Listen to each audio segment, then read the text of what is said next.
Jafar ne.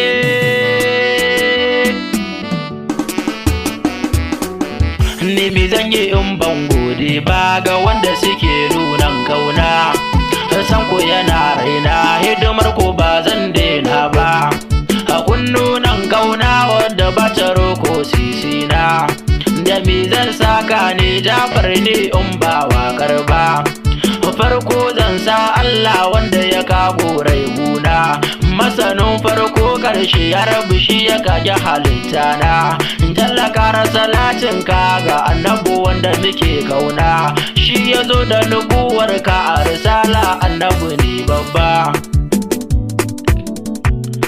Masoyana da ni da ku ashe san ba gaba, wa za ya raba ni da ku in ba Allah da ya tsara ba.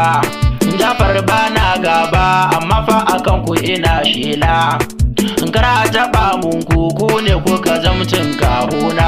Godiya gare ku nake so sai ku na ka kare mai suna, in ba ku ba ni sanadin ku Jafar ke wake. Dama daga tata daga yaro ya zamto babba. Allah ka bar mun mai suna, ni abinda nake hanga wata ran ba zan kina nuna ba.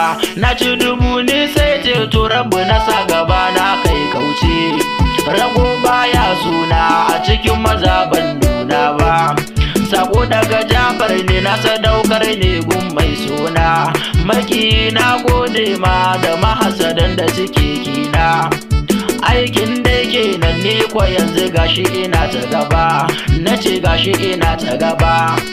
Ni mai waka ne na annabi san ba na zamba, daga koyo wata rangwani za a kira na Jafar ne.